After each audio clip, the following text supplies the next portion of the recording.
Welcome to Socially Just, Public Health Perspectives for Change. I'm Dr. Gayle Cummings, Director of the Public Health Program at Touro University, California. I'm joined by Dr. Deirdra Wilson, who serves as Chair for the Community Health Concentration, and together we host this podcast, which is a production of the Public Health Program at Touro University, California.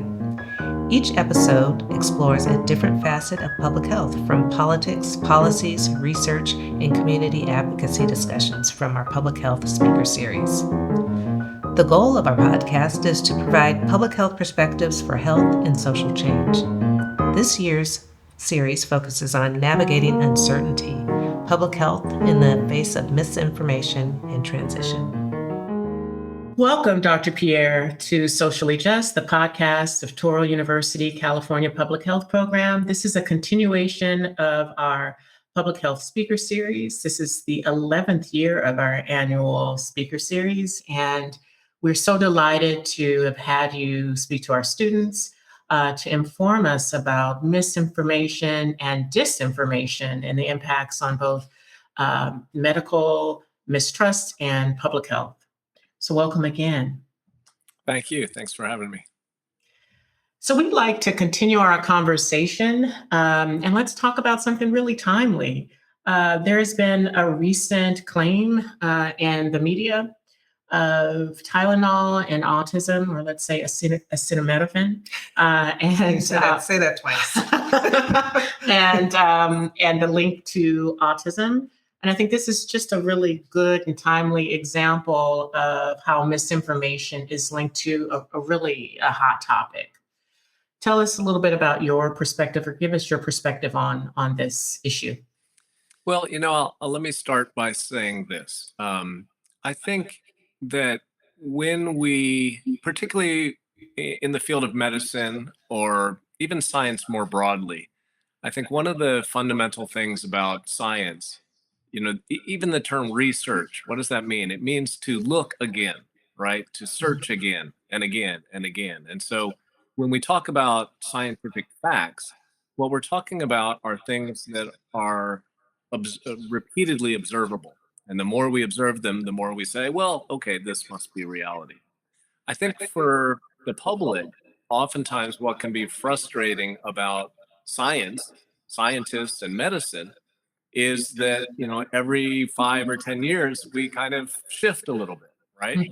Like, should postmenopausal women take HRT? Well, Right. Sometimes we said yes, sometimes we said no. Should everyone be on a statin? Now, I would argue that from a scientific perspective, that's really what I often call the superpower of science.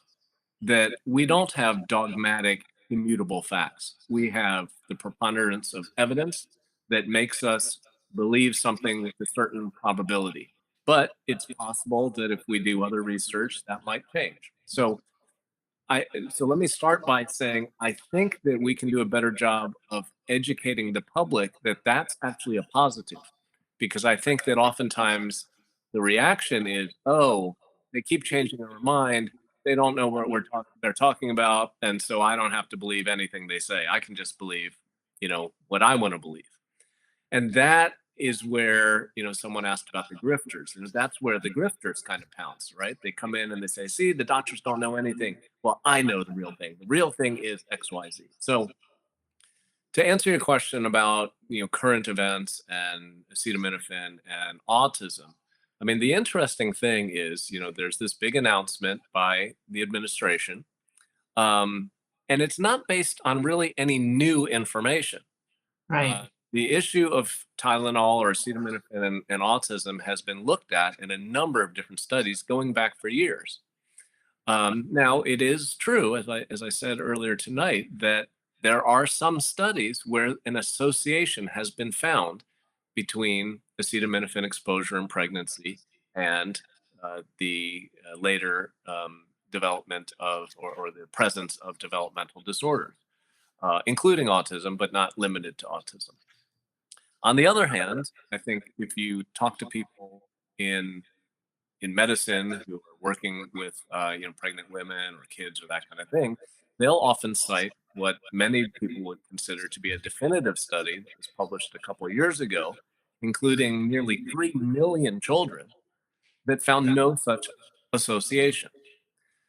So that's really the tricky thing, right? This claim, it's not completely for out of left field. It's not, I don't think I would call it a lie per se. I think it's an example of something where it sounds like there's a biased read of the literature in order to make this claim.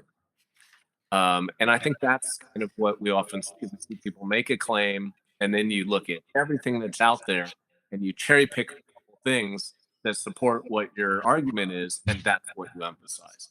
So I think that's at least a little bit of what we're seeing. That said, I will say that I looked at the um, guess it was from the White House, their public facing summary of why the decision was made, and I didn't actually find it that far, from left field. I thought some of what they put in there was reasonable. I think the part that I struggle with is based on the information that we have.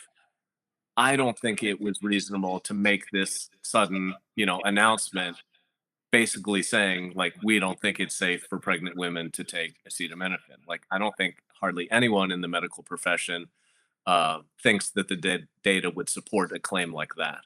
So anyway, it's a very tricky subject. I've only just read up on it a little bit in the past week. There is some basis for suggesting there might be an association, but the better studies that have really looked at confounding factors and larger numbers of kids, exposed in utero, have really not found any convincing signal that this is an issue of concern. And as I said, it's risk benefit. It's not just whether or not this thing might, whether or not acetaminophen might pose a risk. It's what is the risk of not using an intervention like that? Right. That's really not something I think that was covered at all. So Dr. Cummings and I, we understand research speak, right? But I think that, for some of our other listeners, you might have lost them, right? When we talk about association versus, an actual fact or claim and kind of the difference. And so, we understand that an association is just that. It's a statistical association, right? But I think that often a layperson or the everyday person reading who may have gone to a website, they don't understand the science behind it. And I think that that is where we have lost touch with the average person. If one year we're saying you can take acetaminophen, one year not. One year you're supposed to have a mammogram every year, one year not. I mean, so there's a lot of inconsistencies in the way we present medical research. What do you think we can do um, to kind of shore up the public's opinion, right? When we're not, it appears as though we can't make up our own minds. That's, for people who deal in facts and kind of move on, they're not enjoying the process of research that the three of us here, we enjoy the process, right? And we go back and we reread it and we say, oh, there's new evidence to support this or that. But I'm not sure that the public enjoys kind of this fluctuation back and forth. Yeah, I think science is a perfect science, and that's the answer. Yeah, I mean, I think, some of that is the psychology of belief. What people want often, particularly if we're talking about a threat or something scary or a societal crisis, we want definitive answers. That's right. And so people who do swoop in and say, here's the definitive answer, oftentimes there's something very appealing about that. So even if we look at like conspiracy theory, which has been a subject of some of my academic work through the years, we know that people are more vulnerable to conspiracy theories during times of crisis.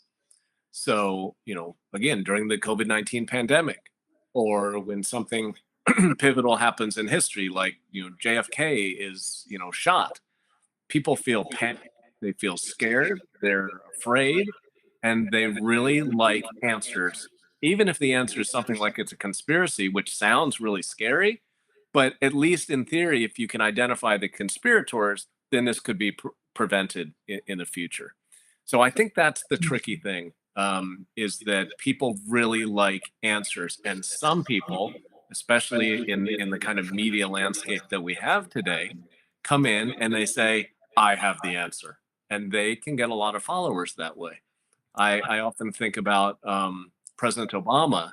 He was one of the criticisms was that he was quote unquote dithering, meaning that he, when he had a question or he was trying to figure out what to do next, he would sit down and he would talk to experts and he would listen to arguments and then he would make an informed decision, which, like, from someone in science, like, well, of course, that's what you should do. But no, people didn't like that. They want people to just like come in and say, oh, this is what we're going to do. So I think to answer your question, I really feel like from an educational standpoint, we could do a better job of teaching what I call the philosophy of science. Why is science a good way to get a better sense of what's true or what's real or not?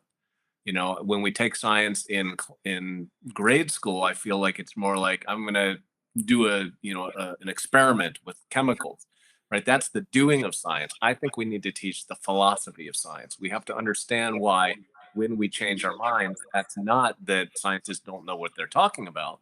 That's that we are changing our beliefs based on what the evidence is.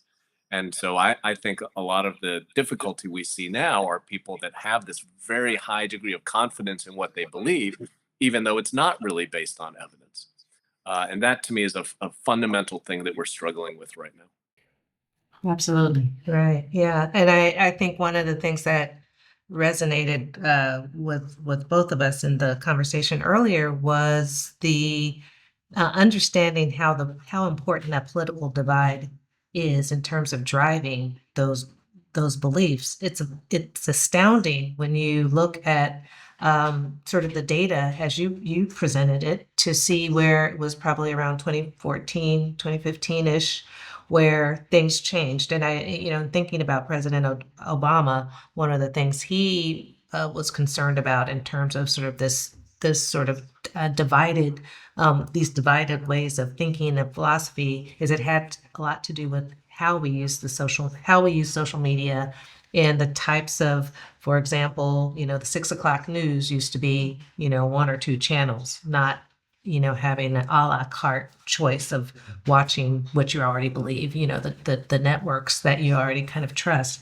But I'm still, perplexed a little bit that, health and vaccines in particular have become such a political issue as opposed to being just medicine. How can you, what is that?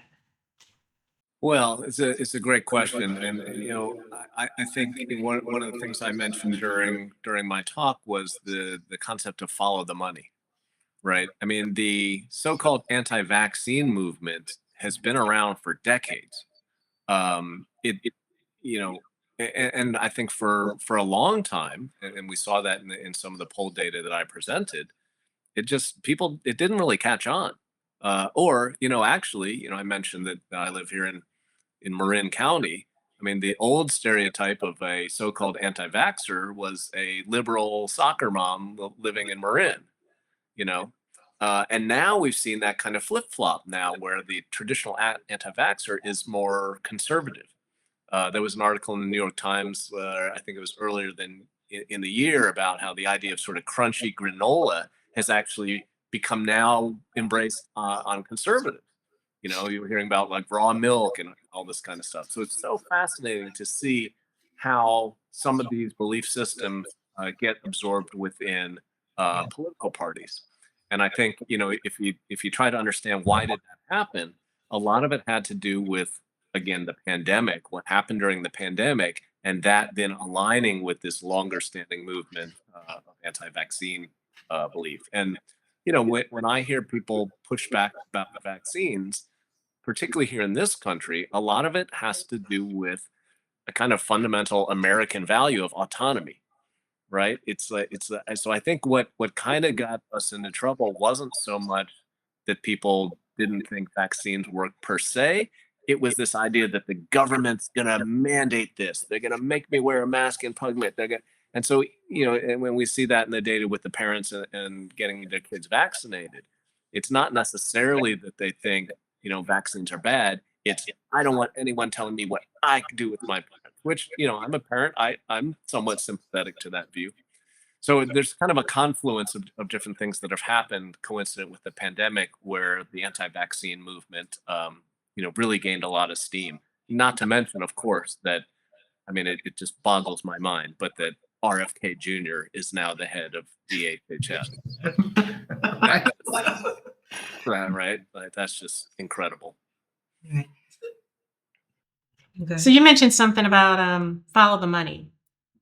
And I'm curious about that. Where is the money in anti-vaxxing, right? And so I would have thought that our pharmaceutical companies, considering the amount of influence they have, both politically, and economically, in the United States in particular, that they would come out in full force, right, to combat kind of the anti-vax campaigns, that they would have come out to combat it through social media.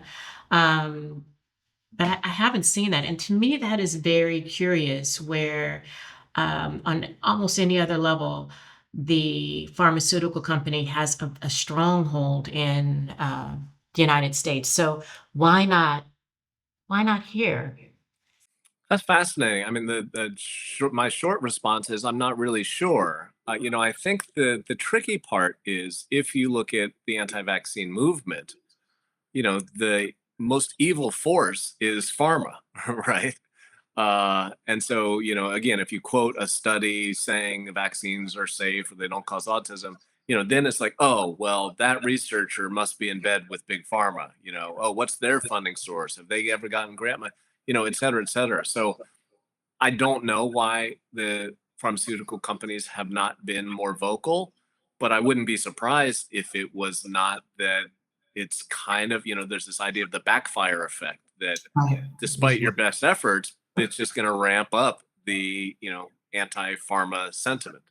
And I think that's where healthcare workers come in, where they are more neutral parties who can then speak up on behalf of what science shows without having that sort of vested interest. But again, even when some of the more vocal people who do speak out in favor of vaccines, again, the criticism is, oh well, you've gotten grant money from certain pharma company, and therefore I'm not going to believe a word that you say. And again, the funny thing is that when you say like who's funding the anti-vaccine movement, these are people profiting from the idea that vaccines are harmful, right? Even Andrew Wakefield originally, when he published the study that was retracted and it was found to be fraudulent, he made up the data. Well, little known fact, he was actually trying to patent his own vaccine at the time. Wow. So that's like an example of like follow the money, and the most egregious example is not in healthcare, but it's, like climate change. Like, why are people so opposed to the idea that there's such thing as man-made climate change? Oh, because it's the fossil fuel industry that's funding that. And the conservative politicians who are pushing for the idea that climate change is a hoax have tons and tons of money donated by, the coal industry, the fossil fuel industry. So that's the follow the money piece. Yeah, well, that is though an interesting sort of perspective that I hadn't thought about. And I know we're running out of time, and I do have one more Okay. question. And you didn't get a chance to really talk about this in your presentation, but in the book you talked about these fixed false beliefs. There's a term that you use, and those seem like the extremists, like the people who think, regardless of all the evidence that's available, that the earth is flat, and they're going to hold on to these beliefs no matter what. And so I'm wondering, I don't know, in terms of numbers, are these people that have these types of fixed beliefs, should this be a community that we should be focused on? Are they just outliers? Is this sort of like the Mandela effect? Should we be thinking about that group of people as public health professionals, I should say? I mean, I will say that I think one of the points I try to make throughout the book is that the vulnerability to false belief is actually universal. None of us is immune to that. And the idea that we are is kind of part of the problem, right? Because then it's kind of a stereotypic example of what goes on today when we're, disagree with someone is we assume that they're the one who's misinformed, right? That their confidence is the one that's unwarranted. I have the facts, and therefore I'm going to, I'm going to be right, and I'm not going to back down. And one thing I talk about in the book is, growing up, I remember being in school and being in sort of like debate class.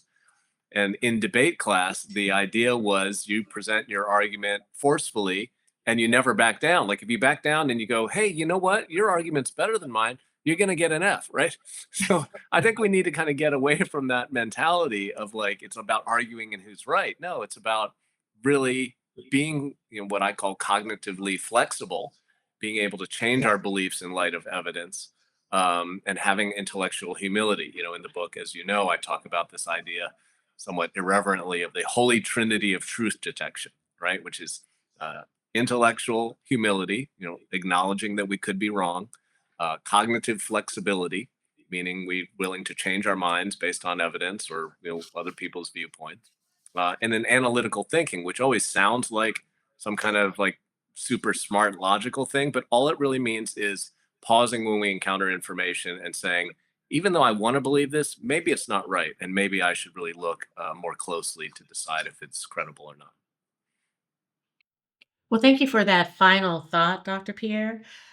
We'd like to invite everyone to read your book, False: How Mistrust, Disinformation, let's see, and Motivated Reasoning Makes Us Believe Things That Aren't True. We think it's a timely read that we can all benefit from. So thank you again, Dr. Pierre.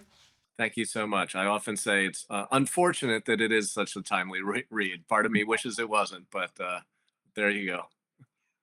You had the foresight, and we appreciate you. Thank you again for joining us today and being on our podcast, Socially Just. Hey, thank you. Have a good evening. Good night. Okay. Please join us for the next episode of Socially Just with Dr. Leticia Bode, who will focus on the spread of misinformation online and its consequences for health. And if you'd like to learn more about the Public Health Speaker Series and register for upcoming webinars, which are open and free to the public, please go to tu.edu/publichealthseries. Thank you for listening.